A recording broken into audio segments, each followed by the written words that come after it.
Ikhwafillah, marilah kita memulai kajian ini dengan baca suratul Fatihah. Nuhdiha, kita hadiahkan untuk ruhaniyah Rasulullah sallallahu alaihi wasallam, untuk diri kita, orang tua kita, guru-guru, wabil khusus pengarang kitab ini Abu Ya Said Muhammad Alawi Al-Maliki Al-Makki qaddasallahu sirrahu. Al-Fatihah. Ya nusin suratul siratal ladzina an'amta alaihim waladdallin amin.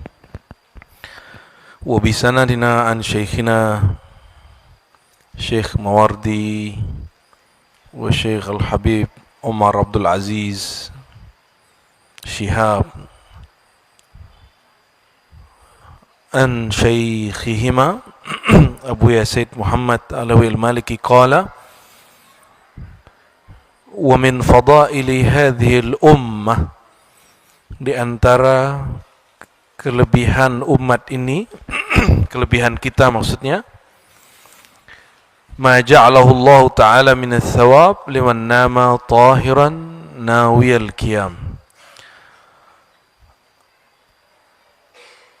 apa yang Allah berikan reward atau pahala bagi siapa yang tidur dalam keadaan suci, nawiyan al-qiyam, dan dia berniat tidurnya itu supaya kuat qiyamul lail.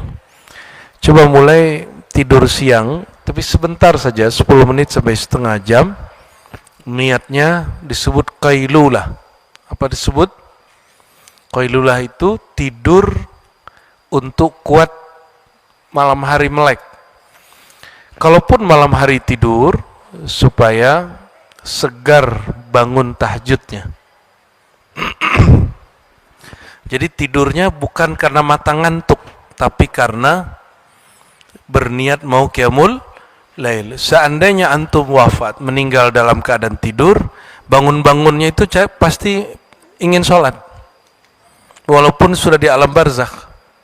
Dan itu adalah kematian yang luar biasa, mati yang hidup, ya, kematian yang hidup. Famin dzalik ayyabita yujawiruhu malakur rahmah. Kalau ada orang tidur, dia bersuci dulu, wudu dulu. Ibu-ibu nanya, gimana kalau suamiku cium aku, sentuh aku, batal enggak? Enggak. Kenapa? Kan bukan mau sholat. Kalau mau sholat, tajdid wudu aja. Karena mazhab Syafi'i khuruj minal khilaf, keluar dari perselisihan apakah bersentuh antara laki perempuan batal atau tidak. Imam Syafi'i dulu dia bermazhab Maliki. Dalam mazhab Maliki, jika bersentuh ada desiran birahi syahwatnya baru batal. Tapi kita membedakan wudu itu tergantung untuk apa. Jika wuduknya untuk sholat, bersentuhan dengan pasangan, silakan ulang lagi, lebih baik. Tapi wudu untuk tidur, wudu untuk zikiran, baca Quran, tidak perlu ulang wudu. Ya, kalau bersentuhan nggak usah diulang. Bisa membedakannya? Nah, itu at-tafsil aula minal am, ya. Jadi mentaksiskan, menghususkan lebih baik daripada kita berbeda pendapat mengenai, oh saya mazhab Syafi'i. Ya, kamu nggak tahu Syafi'i itu dulu lama Maliki. Selama dia bermazhab Maliki, dia tidak mengatakan batal, ya. Karena gurunya berbeda pendapat dengan Abu Hanifah, beda lagi dengan Sufyan ats-Tsauri, Ibn Uyainah, maka dia mengambil yang paling berat. Kaedahnya disebut al-khuruj minal khilaf.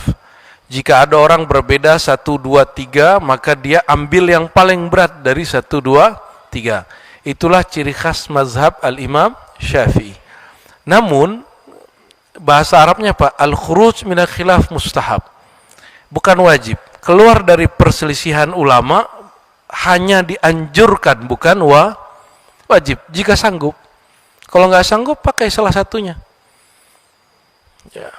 Termasuk yang kemudian mengatakan kita kalau pergi umroh haji kita ganti mazhab, itu orang nggak piknik, nggak ngaji fikih dengan baik.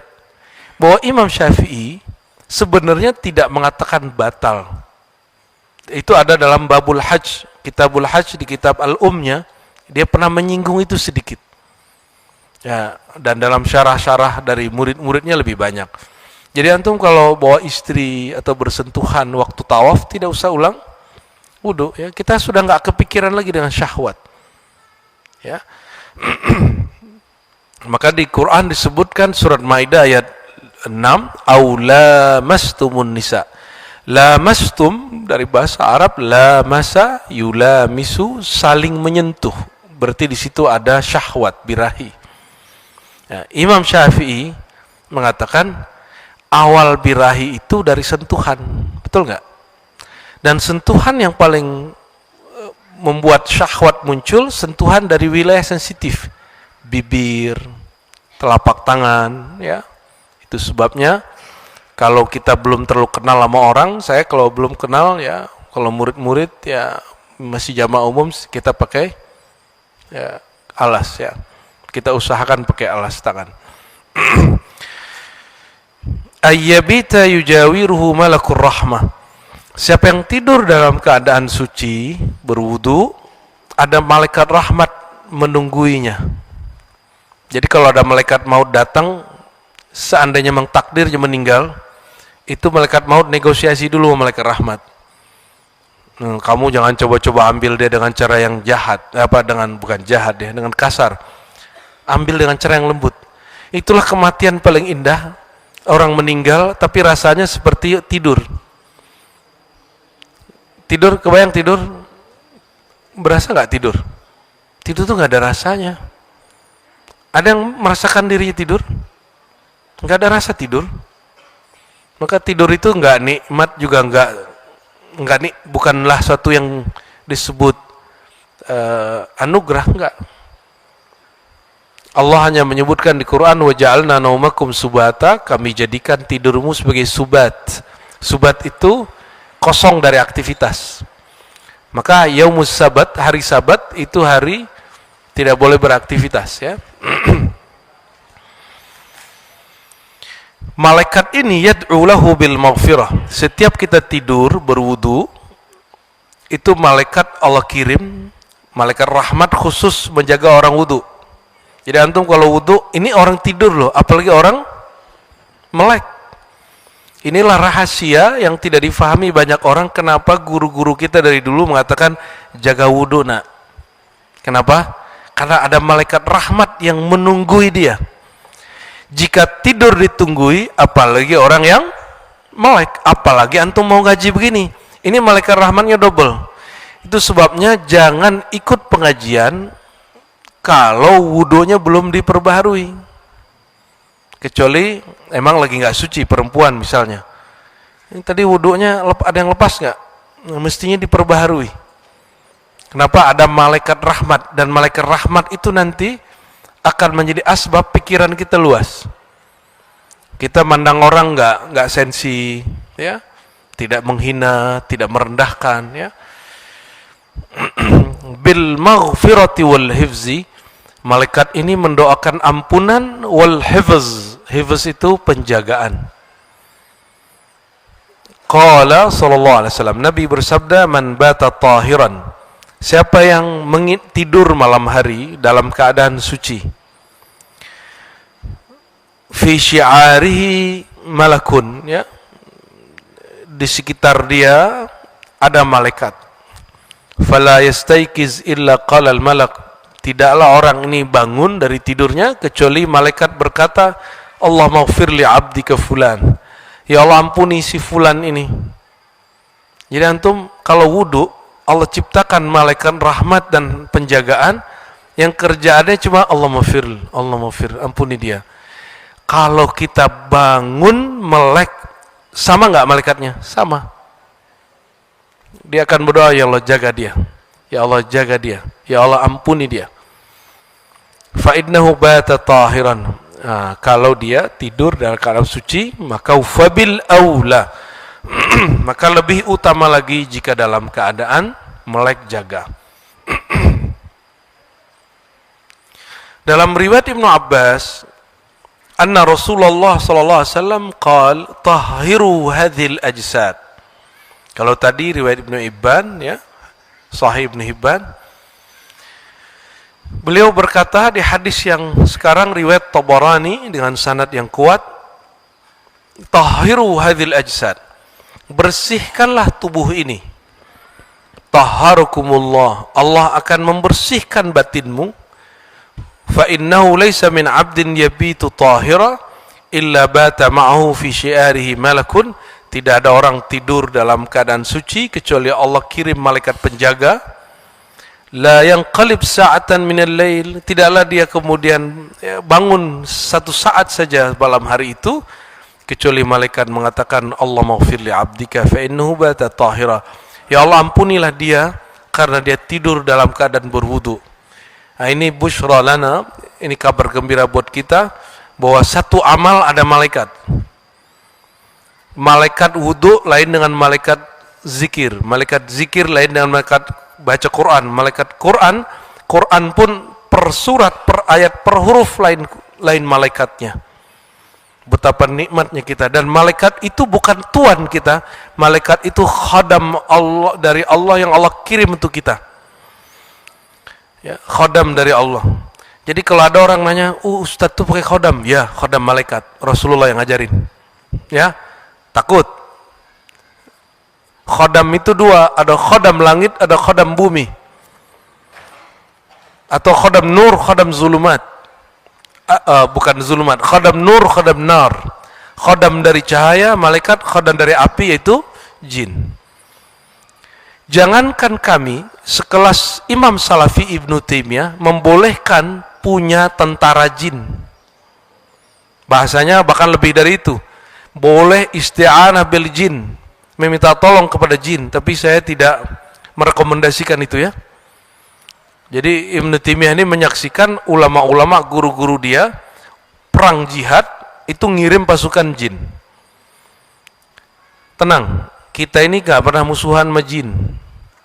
Seperti yang di film-film horor yang disukai ibu-ibu, padahal ibu-ibu ini penakut. Kita ini musuhannya sama syaitan, bukan jin. Musuh kita siapa?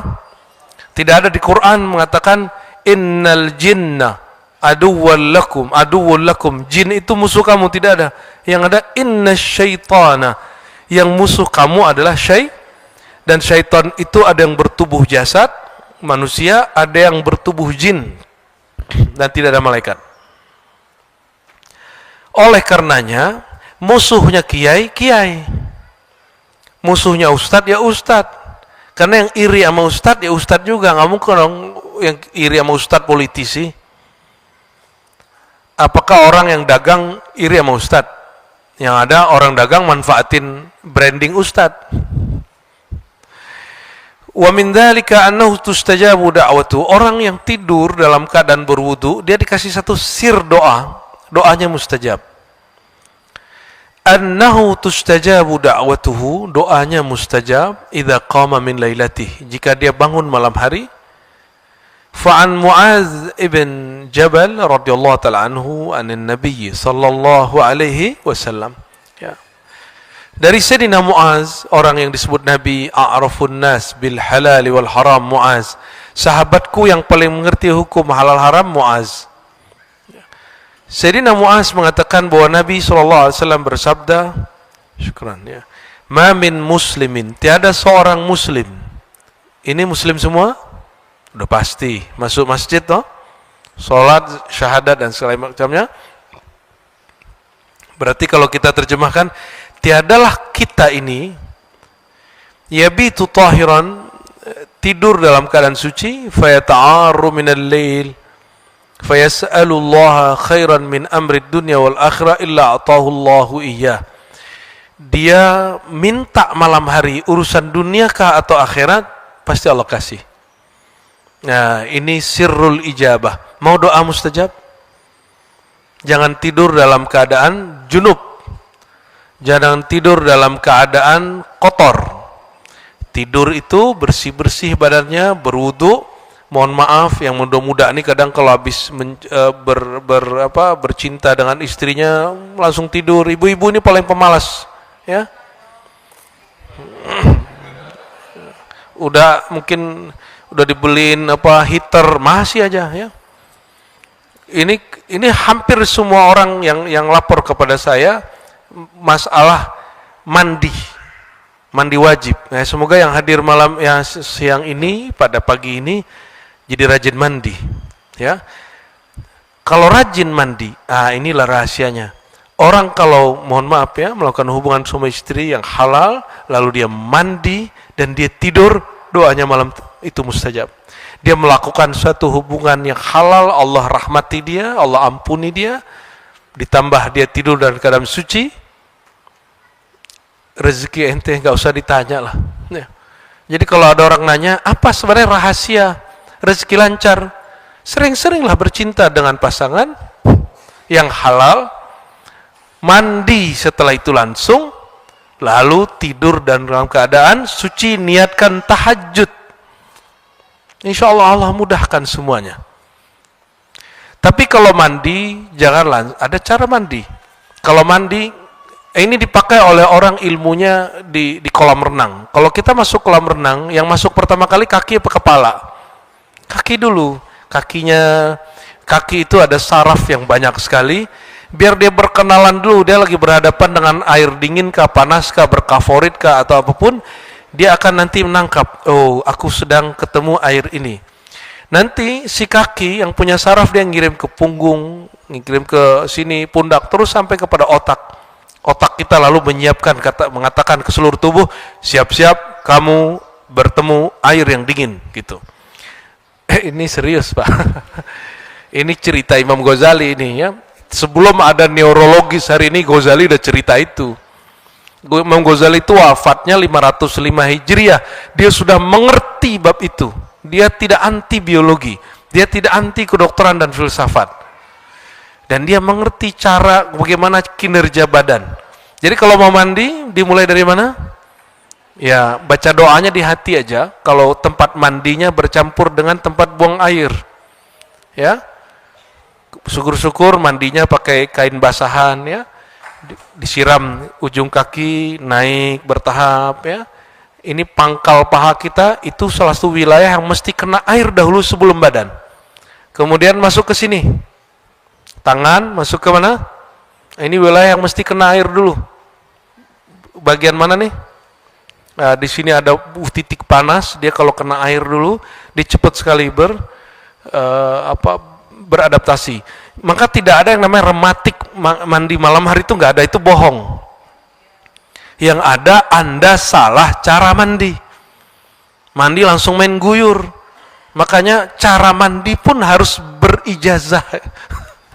Harus bersanad.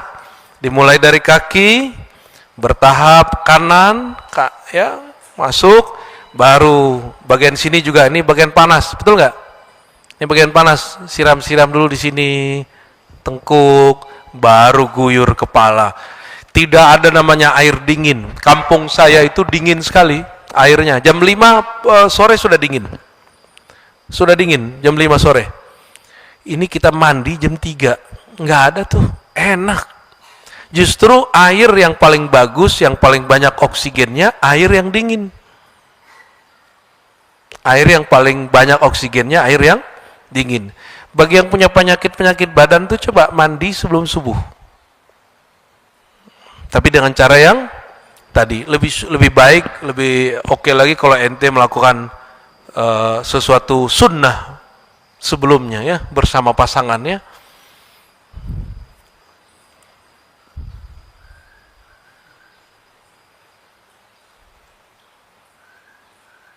Wa fi riwayatin, dalam satu riwayat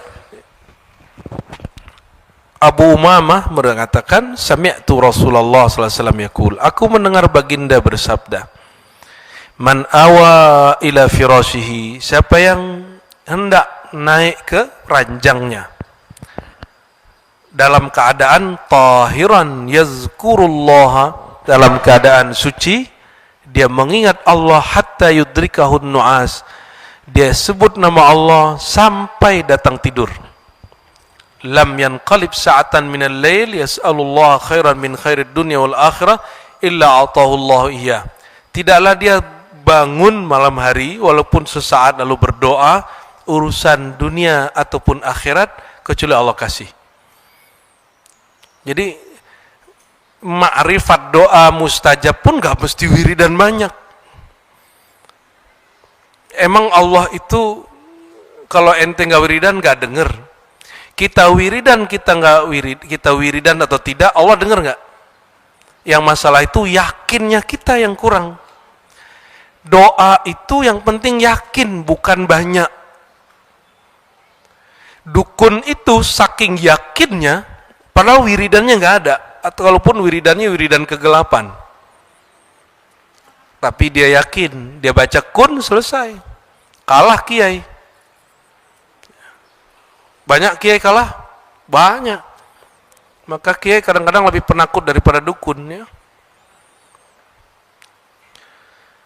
Nah, inilah rahasia yang saya terima dari banyak guru saya tentang bagaimana cara hidup bahagia, hidup sukses itu dimulai dari kasur. Bukan, jangan jorok ente. Kasur itu maksudnya tidur dalam keadaan suci. Ada satu riwayat, saya nggak tahu di sini disebut atau tidak. Hadisnya Hasan.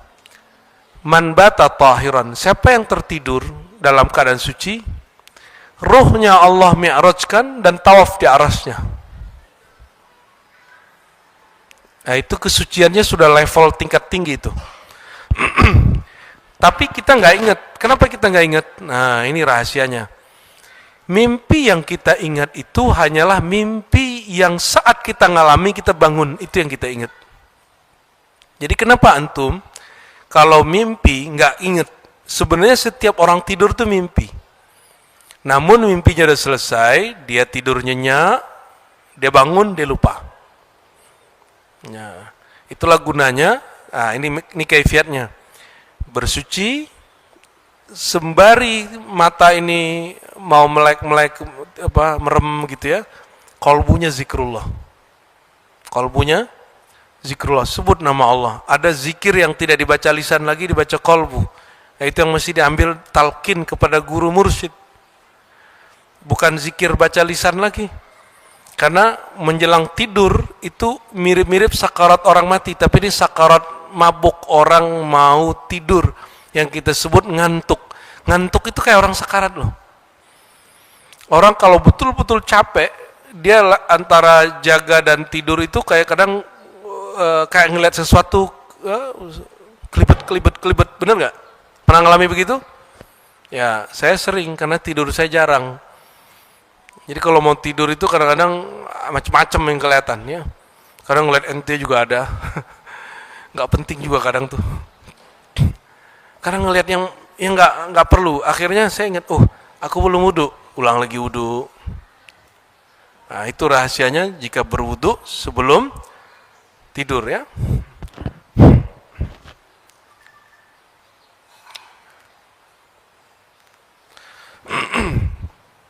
Nah, ada hadis berikut, wa min zalik anna lahu thawaba qiyami tilka al-laila wa la ghalabat aynahu wa lam yakum. Seandainya tertidur, dia dinilai tetap sholat sepanjang malam.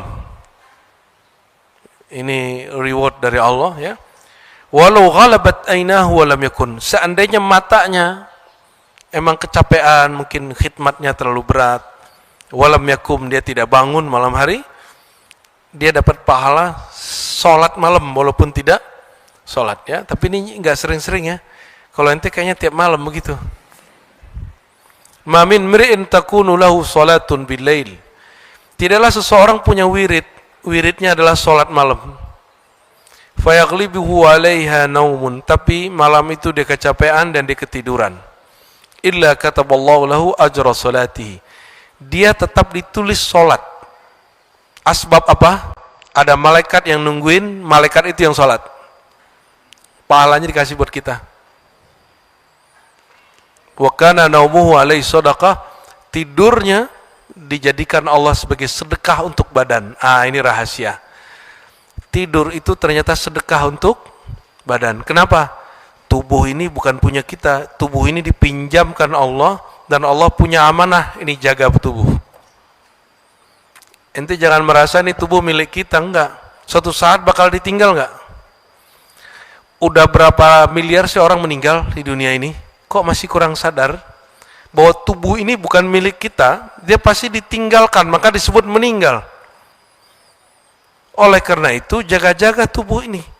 Jadi merawat wajah, merawat badan, ngobatin badan, itu sedekah kita untuk diri sendiri. Diri zahir. Ya. Kalau anak-anak muda nih main PS, main game, jangan lupa minum, makan, ya, dan jangan main terus.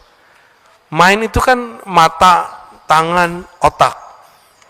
Tubuh ini punya kebutuhan lain. Kawan kita dulu ada waktu kuliah, awal-awal PS keluar tuh, PS1 tuh berapa itu ya?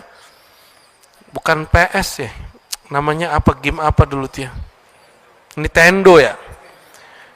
Besok mau skripsi, karena dia tahu santai aja, kan 2 hari lagi mau skripsi, 2 hari 2 malam main game, lupa minum. Besok lusanya waktu mau ujian, tepar, jatuh, opname, ternyata usus buntu. Dia tidak bersedekah ke badannya.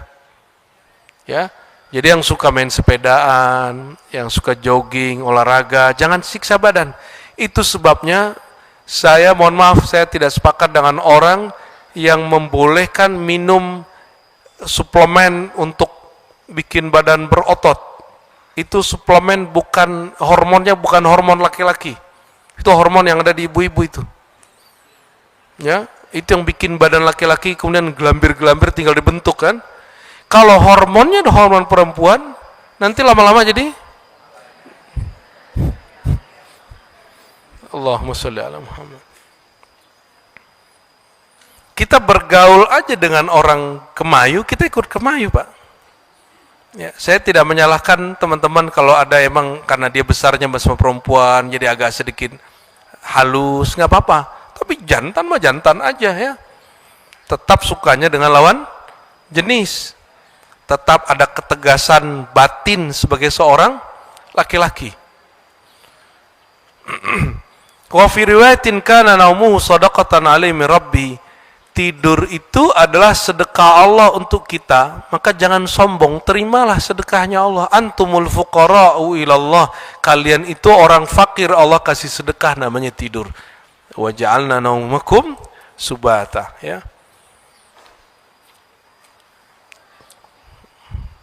Kerja jangan tiap hari lembur, ya. Nggak bakal kaya. Kerja itu yang penting golden time-nya.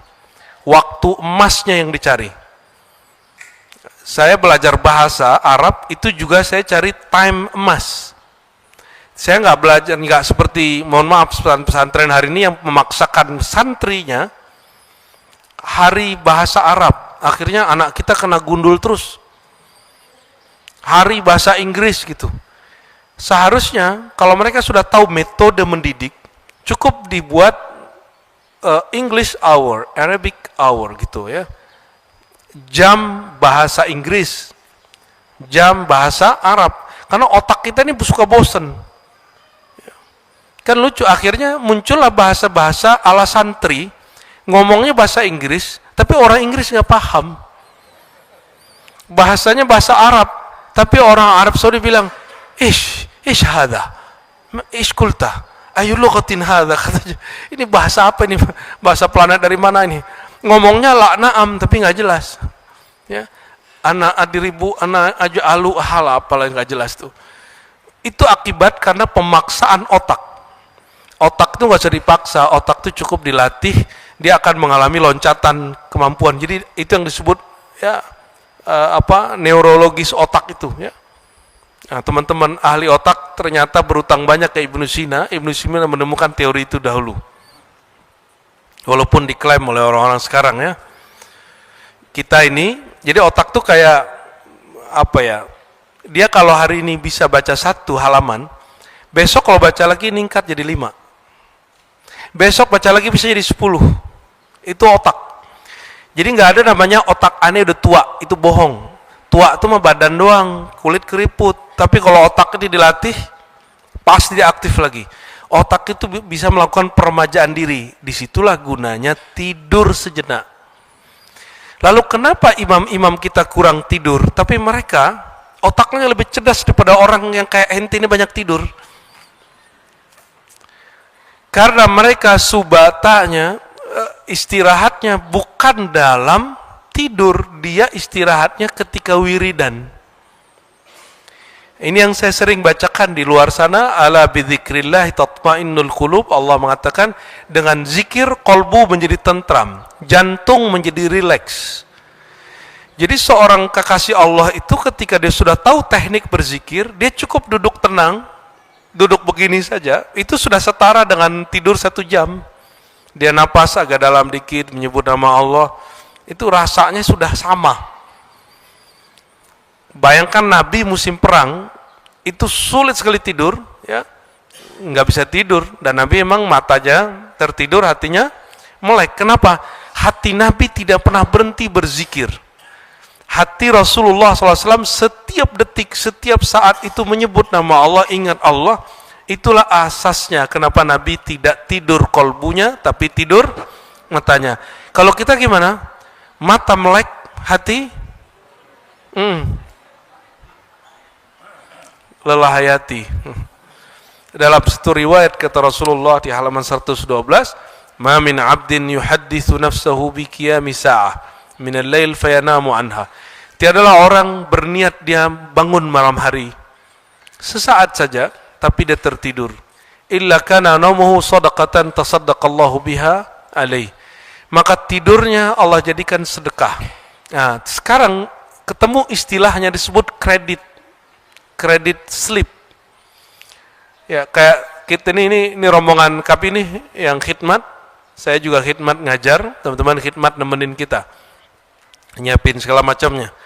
Kami ini baru tidur setengah jam, 1 jam dari kemarin. Ada yang baru mau tidur, kita bangunin sarapan. Ya enak aja ente tidur, kita bangun, ya kan. Tapi kan ada yang dapat bonus lagi ngaji ngorok kan. Itu bonus dari Allah. Kan sedekah dari itu paling banyak dapat sedekah nih. Ya, dapat sedekah, ente dapat sedekah juga sering kan? Kita sudah hafal orang-orang yang sering menerima sedekah dari Tuhan itu. Betul, itu penting, tapi jangan sering-sering juga dapat sedekah begitu depan orang, kan malu kita ya. Allahumma sholli ala sayyidina Muhammad. Saya pernah sampaikan satu kisah juga. Imam Syazili, kami pernah ziarah 2023 ya. Imam Syazili wafatnya di Humaitsara. Dia berdoa, ya Allah, wafatkan aku di negeri yang tidak pernah ada maksiat sebelumnya. Karena Mesir itu negeri penuh maksiat dari zaman Fir'aun, bahkan sebelum Fir'aun, dia cari tempat yang Fir'aun gak pernah sentuh. Namanya Humaitsara. Kita lewatin lembah. Itu saya udah jalan, kayaknya aku gak bisa balik lagi ke Indonesia nih. Emang perjalanan itu ternyata perjalanan beliau dari Alexandria ke Mekah, tapi melalui Humaitsara. Di situ dia meninggal. Ternyata dia dulu pernah ngomong ke muridnya di wilayah-wilayah itu. Apa kata dia kepada muridnya? Wahai Ananda, wahai santriku, aku mau punya wirid dulu, tolong jangan diganggu. Tahu-tahu beliau ambil bantar terus miring ke kanan, tidur, ngorok. Laki-laki ibu biasa ngorok ya. Itu bukan aib, itu berkah dari Allah, suara terindah buat ibu-ibu. Tertidur, ngorok. Nah, karena hadisnya Nabi disebutkan Nabi itu juga ngorok. Ya, dalam hadis Bukhari dalam bab Adabun Naum dan juga Al-Adab Al-Mufrad, Nabi tertidur itu sampai terdengar bunyi dengkurnya. Jadi dengkur ini bagian dari sunnah. Sunnah yang tidak dapat pahala. Karena dia sunnah tabi'i, sunnah nature, bukan sunnah yang diusahakan. Orang yang tertidur dalam keadaan begitu, dia dapat sedekah dari Allah. Tapi bagi Imam Syazili, dia sebut itu wirid. Bangun tidur, muridnya nanya, wahai Tuan Syekh, katanya kau mau wirid, kok tidur? Apa jawaban beliau? Aku meniatkan tidurku supaya melek wiridan, melek ngajar, melek khidmat, melek berjuang. Maka tidur itu bagian dari wirid. Kalau wiridan begitu nggak boleh lama-lama. Ya, saya punya wirid panjang begitu ya. wirid tidur, wirid an-naumi.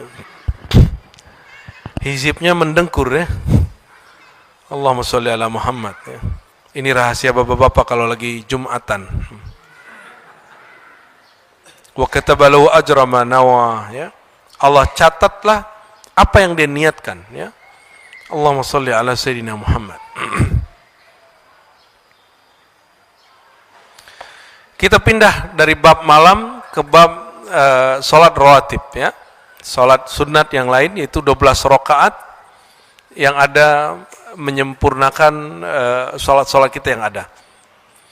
Apa rahasia daripada menjaga 12 rakaat setiap hari salat sunat ya? Yang merupakan salat rawatib 2 sebelum subuh, apalagi 4 sebelum zuhur, 4 setelah zuhur, yang sebelum asar diperdebatkan, setelah maghrib ittifaq, sebelum maghrib diperdebatkan. Berarti habis maghrib 2. Udah berapa? 2 subuh, 2 sebelum subuh, 8 qabla dan ba'da zuhur. Jadi 10. Ba'da maghrib 2, 12. Ya, sebelum isya diperdebatkan, setelah isya ini ulama banyak yang mengatakan oke, gitu ya. Atau dihitung saja sebelum zuhur 2, setelah zuhur 2, maka maghrib isya, setelah maghrib 2, setelah isya 2, hitungan tetap 12. Jadi ada rahasia pada angka 12, yaitu rahasia rokaat. Jadi kalau tubuh ini bergerak, diajak dia ruku sujud sampai 12 rokaat setiap hari, ada sesuatu mekanisme langit yang terjadi pada diri kita. Apa kata beliau di sini? Wa min syarafil ummah al-Muhammadiyah. Di antara keulamaan umat Nabi Muhammad, ma ja'alahu Allah Ta'ala minal fadli wa thawab ala fi'lin nawafil. Allah jadikan rahasia besar dalam melakukan amal-amal yang nawafil. Nawafil itu amalan tambahan. Kita sering nyebutnya amal sunnat. Tapi itu istilah awam. Istilah hadisnya nawafil. Apa istilahnya? Kalau istilah awam sunnat. Yang dikerjakan berpahala, nggak dikerjakan nggak apa-apa, itu fikih. Kalau dalam ilmu tasawuf, nawafil itu yang dikerjakan mengundang cinta Allah, yang tidak dikerjakan Allah tidak murka. Itu bahasanya. Beda tipis. Nafilah bahasa umumnya apa? Mustahab atau sunnat. Yang dikerjakan tak apa dapat pahala, ditinggalkan tidak berdosa. Bahasa tasawufnya apa? Dikerjakan mengundang cinta Allah, ditinggalkan tidak membuat Allah murka. Bisa membedakan? Antum pilih, dicintai Allah atau enggak? Ya, kalau pakai pendekatan ulama sufi, kita akan lebih tergerak untuk mengamalkannya. Wal hikmah fi syar'iyyatin nawafil. Ada hikmah dalam mengamalkan nawafil itu. Pertama, takmilul faraid, menyempurnakan amal fardu biha, dengan amal nawafil itu, in arada fiha naqsun. Kenapa? Pasti amal wajib yang kita kerjakan itu ada kurangnya. Kama sabata fil hadis, seperti disebutkan dalam hadis Sunan Abi Daud dan selainnya. Wal tartadu nafsuhu bitaqdimin nafilah wa yatanashshat biha wa yatafarraq qalbuhu akmal faraghi lil fariidah wa lihadza yustahabbu an yaftah salat al-lail bi rak'atain khafifatain. Salat sunat sebelum salat wajib, kalau dalam bahasa psikologi hari ini disebut prakondisioning. Sebutannya apa? Maka dianjurkan sebelum salat qiyamul lail yang biasa kita kerjakan, ada namanya salat 2 rakaat ringan, kuliah kulhu. Itu gunanya untuk menyelaraskan badan, mengkondisikan badan biar siap salatnya banyak.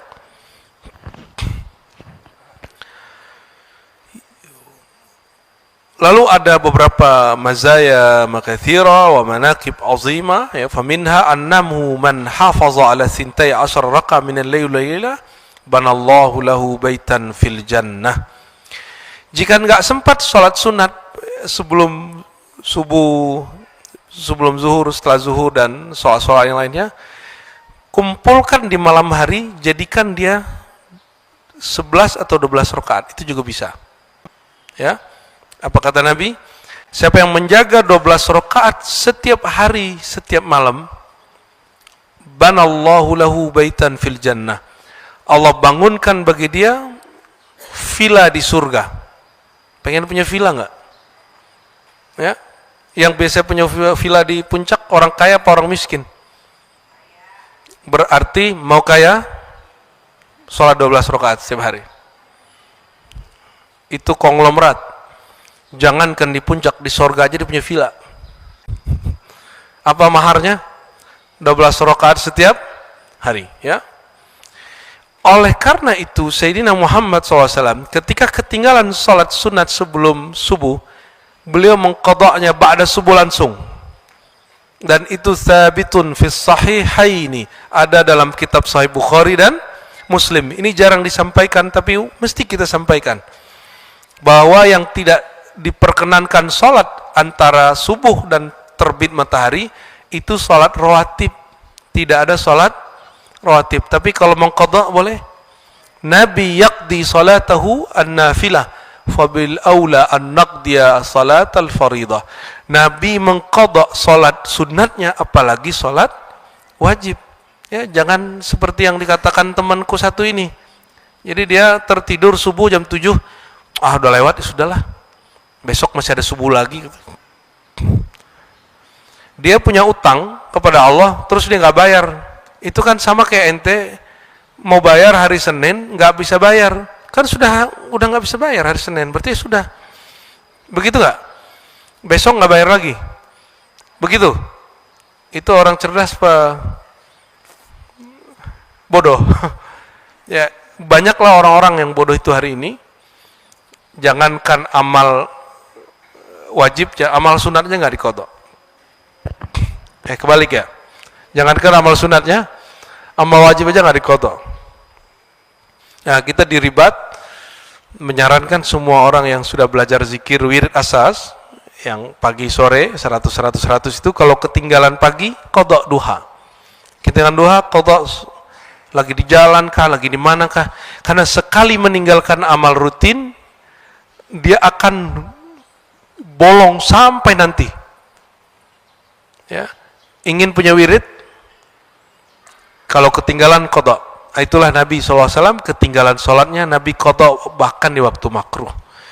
Jadi boleh sholat di waktu makruh, boleh kalau itu qadhaan, ya, mengqadha. Hadis ini hadis yang diriwayatkan oleh Imam Muslim, ya. Ada versi lain dari Ummu Habibah Ramlah binti Abi Sufyan, saudara dari Muawiyah radhiyallahu taala anhuma. Dia mengatakan, sami'tu Rasulullah sallallahu alaihi wasallam yaqul, aku mendengar Nabi sallallahu alaihi wasallam bersabda, ma min abdin muslimin, tidak ada seorang hamba yang muslim, yusalli lillah, dia salat karena Allah, bukan karena rezekinya lancar, bukan karena penjagaan diri, tapi hanya karena Allah. Fi kulli yawmin 12 raka'atan tatawu'an ghaira faridah, 12 rakaat yang bukan wajib, illa banallahu lahu baitan fil jannah, melainkan Allah bangunkan dia istana, villa di surga, au illa bunya lahu baitun fil jannah, riwayatnya hampir sama.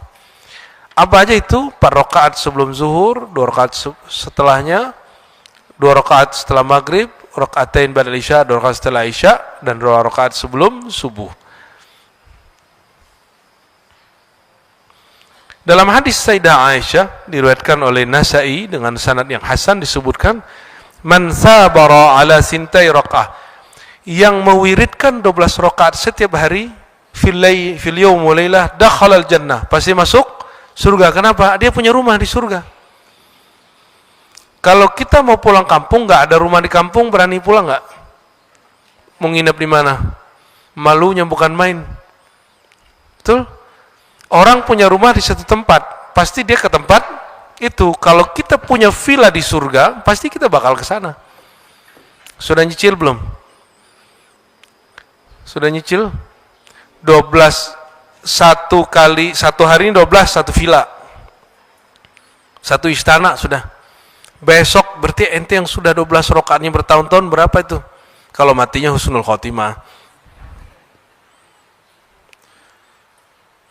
Wa min dzalik.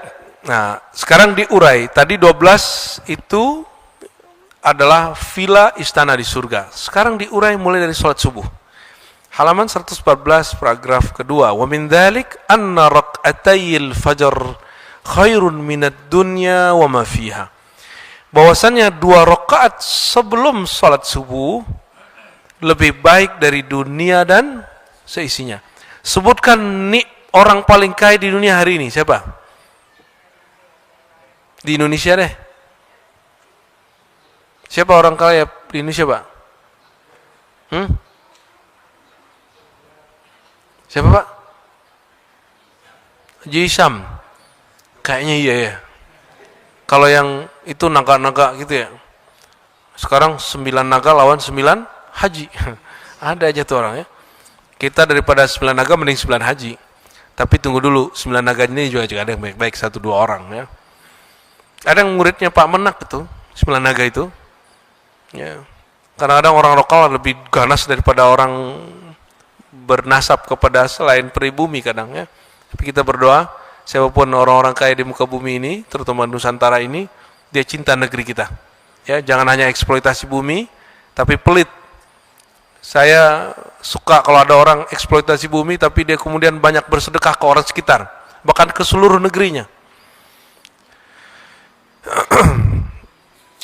2 rakaat dunia lebih baik dari semua harta 9 naga dan 9 haji. Serius, Pak. 2 rakaat, makanya Nabi ketinggalan, beliau qadha. Yang tadi subuh dapat enggak 2 rakaat? Dapat. Alhamdulillah, jadi orang kaya hari ini ya. Saya enggak sempat, kenapa? Ngejar mau ke Puri Cinere. Habis subuh enggak sempat juga untuk mengqadha. Kenapa? Langsung ngajar. Tapi tenang, 1 bab ilmu lebih afdol dari 1000 rakaat. Ente mau lawan aneh. Aduh, alhamdulillah. Dari Sayyidah Aisyah radhiyallahu ta'ala anha, anin Nabi sallallahu alaihi wasallam qala rak'atal fajri khairun minad dunya wa ma fiha. Sama ya. Lahuma ahabbu ilayya minad dunya jami'an. Nabi mengatakan, lebih aku sukai 2 rakaat dari dunia dan seisinya. Perhatikan. Nabi punya kendaraan yang sekarang kalau dijual seharga Ferrari. Disebut dengan himar al-na'am, ni'am ya. Bagaimana bahasa Arabnya itu? Himar, jadi kedelai yang warnanya merah, itu indah sekali. Orang sekali lihat matanya melototin gini. Nah itu Nabi. Jadi jangan dikira Nabi itu suka warna merah. Siapa yang mengatakan setan suka merah? Ya Nabi juga suka merah. Karena semua warna dari Nabi Muhammad sallallahu alaihi, hatta warna merahnya yang disukai setan itu dari Rasulullah sallallahu alaihi wasallam. Kata Sayyidina Jabir bin Abdullah, aku tatap rembulan di atas purnama, di bawah Nabi sedang pakai gamis, lalu jubahnya jubah merah marun. Kata beliau, lakana ajmal minal qamar fi lailatul badr. Wajah beliau, penampilan beliau, performannya lebih cakep daripada rembulan. Enggak ada apa-apanya. Jadi Nabi itu enggak lusuh. Jadi siapa yang mengatakan hidupkan surah Nabi tapi bajunya lusuh, ente sedang mempermalukan Rasulullah SAW. Ya, maka teman-teman kita jemaah tabligh pun kita kasih tahu bajunya yang bagus. Khurut tapi baju yang bagus. Jangan lusuh. Teman-teman tarekat sufi, salafi, ente baju yang bagus. Ya, itu sarungnya lumayan mahal kayaknya tuh ya.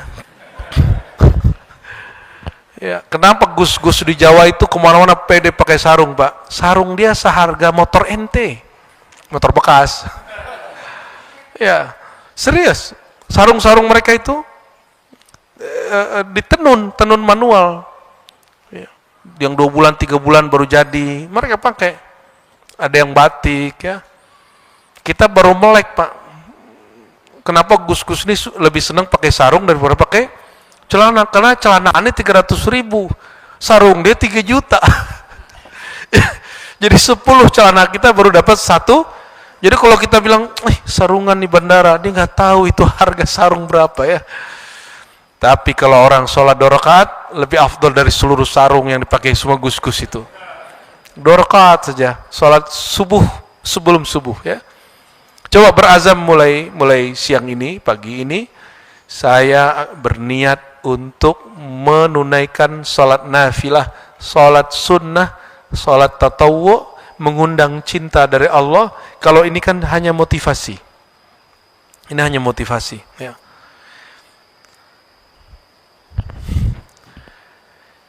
Kalau 2 rakaat lebih utama dari dunia dan seisinya, berarti dunia ini sebenarnya apa sih? Nggak ada apa-apanya. Ya, nggak ada apa-apanya dunia ini. Itulah sebabnya satu zikir lebih afdal dari dunia dan seisinya, 2 rakaat apalagi. Qauluhu khairum minad dunya ay min mata'iha wa zahratiha li'anna thawabaha baqin wal ittija' sunnatun ba'da al-fajr ya. Liqauli idza shalla 'ahadukum raqatil fajr falyatajja' ala yaminih. Bahkan kalau ngikutin sunnah aslinya, habis sholat sunat kita rebah-rebahan dikit ngadap ke kanan. Nah, saya bisa ngerjain itu kalau lagi suluk aja. Lagi suluk kita bisa ngerjain gitu. Orang masuk fajar azan, kita nggak seperti, mohon maaf ini, masjid-masjid kok mau diatur oleh apa ini? Kita nggak boleh diatur sama ini Pak. Kita yang ngatur dia, ya. Jangan 10 menit, 15 menit dong. Siapa yang buru-buru di masjid? Kalau mukmin masuk masjid seperti ikan masuk ke air, dia nggak buru-buru keluar. Kecuali ente munafik masuk masjid gelisah aja. Ya, ada yang lucu, jamaah interupsi ke ustadz lagi ngajar, jadi maghrib ke isya masuk azan, ustadznya hajar aja terus. Dia lagi nguji jamaahnya. Ada jamaah nggak mengerti mana yang fardu, mana yang sunnah, mana yang sunat, mana yang mustahab. Mendengarkan satu bab ilmu itu wajib, walaupun ustadznya nggak semazhab, semanhaj sama kita. Ini karena dia celananya agak di atas sedikit ya. Ustadznya pakai sarung, ustadznya lanjut ngaji pas azan, diinterupsi, ustadz itu nunjuknya ke sini. Ternyata di sholatnya pakai ngikut, padahal di zaman Nabi nggak ada ini. Sholat ngikutin dan dibatasi oleh jam-jam ini bagian dari bid'ah muhadatsah. Ya, bid'ah juga ini. Ini boleh dipakai hanya sekedar mengetahui waktu masuk, bukan membatasi antara azan dan iqamat. Jadi menurut saya hemat saya, mohon maaf kepada seluruh pengurus masjid. Jadi net apa namanya itu?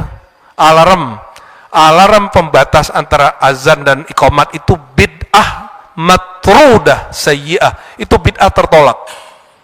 Ya, nanti kalau kita bikin surau kita nggak bikin itu. Ya, bid'ah. Cukup buat sekedar info. Tidak usah kemudian membatasi. Siapa yang punya masjid, kasih tahu. Ya, di masa Nabi tanya aja kalau orang protes, ada nggak ini zaman Nabi? Nggak ada. Nabi sholat isya, itu orang udah tertidur baru Nabi mengatakan Bilal azan. Kalau udah tertidur jam berapa itu? Bapak tidur jam berapa biasanya? 9, 10? 9, 10. Kalau aneh jam 3 Pak. Kita tidur rata-rata normalnya 9 dan 10. Kira-kira Nabi isya'nya jam segitu. Sanggup nggak bikin masjid begitu? Nanti kita bikin masjid begitu. Insya, maka kami lagi bikin masjid surau di Buaran. Nanti kita akan hidupkan sunnah-sunnah Nabi dari hal yang kecil-kecil. Ente kan kira sunnah Nabi itu cukup sorban, imamah, pakai gamis. Dikira pakai begini nggak sunnah. Nabi ada hadis pakai apa ini namanya? Kancing. Itu ada hadisnya, maka saya pakai baju ada kancingnya, saya niatkan ikut Nabi. Pakai sarung, ada hadisnya. Cuma Nabi nggak pakai batik emang. Tapi Nabi seandainya tahu ada batik dari Jawa, pasti Nabi pakai. Kenapa? Kata dalam hadis Syama'il, Nabi kalau pakai baju nggak ada polos-polos. Nabi pakai pakaian itu pasti ada dari atas ke bawahnya itu beberapa motif. Jadi baju polos tuh bid'ah itu Pak. Tapi bid'ah yang mubah ya, bid'ah yang boleh. Bukan bid'ah yang sayyi'ah tadi. Ya, karena itu udah jadi bikin fitnah di masjid, bikin orang bertengkar jamaah dengan mu'allim yang sedang mengajar. Ya, nauzubillah summa nauzubillah. Terakhir kita bacakan satu hadis lagi. Ada orang datang kepada Nabi, ya. Ini akibatnya kalau nggak bawa kacamata. Di Ibnu Umar dikatakan bahwa seseorang datang kepada Rasulullah, "Dullani ala amalin yanfa'uni Allahu bihi." Wahai baginda, ajarkan aku satu amalan yanfa'uni Allah, yang Allah memberi aku benefit banyak, manfaat banyak. Apa jawaban Nabi? Alaika bi raq'atayil fajr fa inna fiha fadilah. Hendaklah kamu lakukan sholat fajar 2 rakaat, di dalamnya banyak rahasia-rahasia keutamaan. Dan saya sudah banyak jumpa orang yang sukses, yang berislam, ya. Salah satunya adalah sholat 2 rakaat fajar. Baik sukses jadi guru, sukses jadi profesor, sukses jadi konglomerat, mereka bangunnya lebih awal. Ilustrasi sederhananya gini. Jika ada orang bangun jam 6 sama bangun jam 5, mana yang lebih besar kemungkinan suksesnya? Jam 5. Subuh masuk pukul 4 misalnya.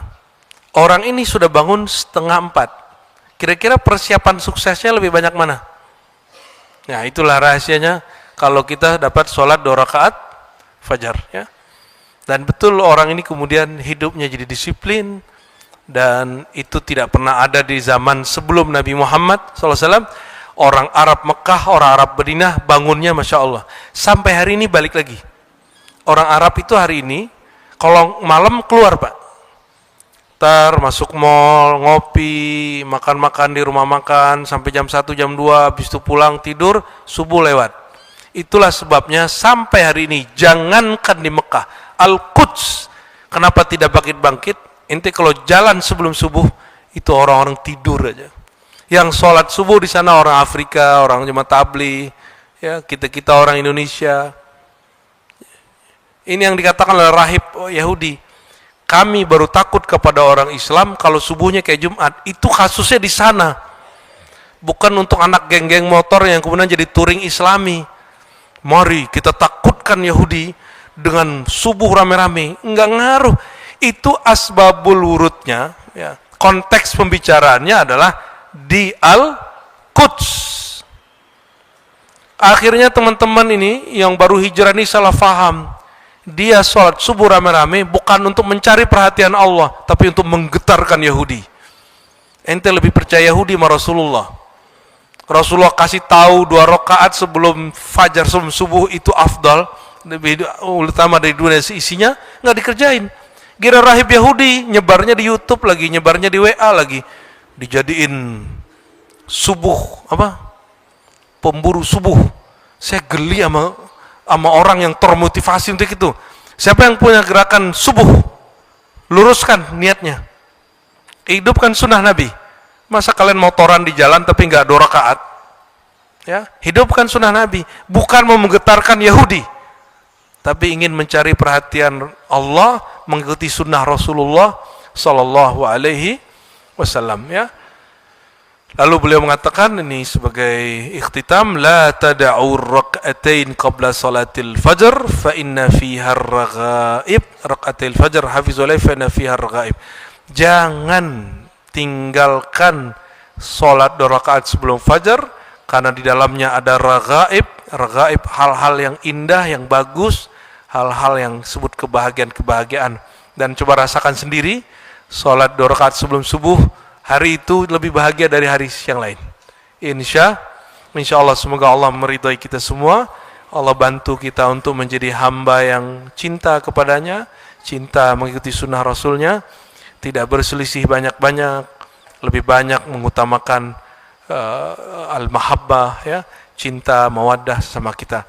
Ila jami'il muslimin, kita kirimkan Fatihah ke semua umat Islam, wabil khusus yang berniat bantu satu negeri yang sampai hari ini masih diperdebatkan, itu diperebutkan. Kita doakan semoga urusan mereka selesai, yang ditangkap-tangkap itu keluar lagi, ya, amin. Ala hadini wa likulli niyatin salihah. Al-Fatihah.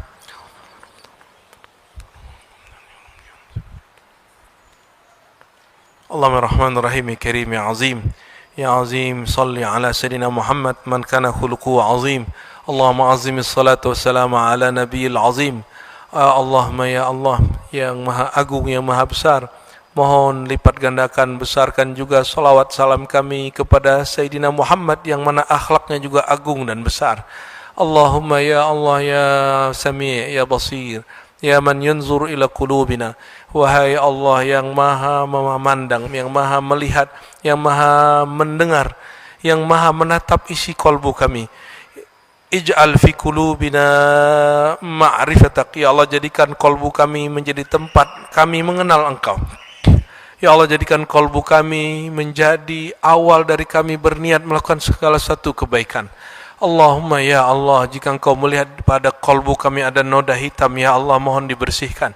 Jika Engkau melihat ada nur, mohon diperbesarkan, ditambah. Allahumma ya Allah, tahhir qulubana amman siwak.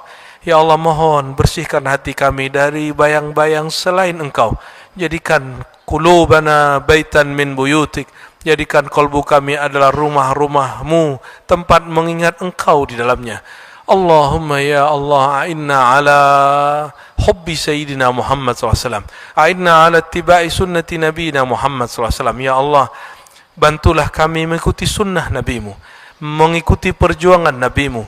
Dan ya Allah, berikan kami kemampuan untuk meredam perselisihan-perselisihan, menghapus dendam, kesumat, dan mengislah di antara umat-umat Nabi Muhammad sallallahu alaihi wasallam. Rabbana atina fid dunya hasanah wa fil akhirati hasanah wa qina adzabannar. Ya Allah, berikan kami kebahagiaan di dunia dengan mengenal Engkau, bahagia di akhirat dengan berjumpa denganmu. Amin ya rabbal alamin. Sallallahu alaihi wasallam. Muhammad. Al-Fatihah.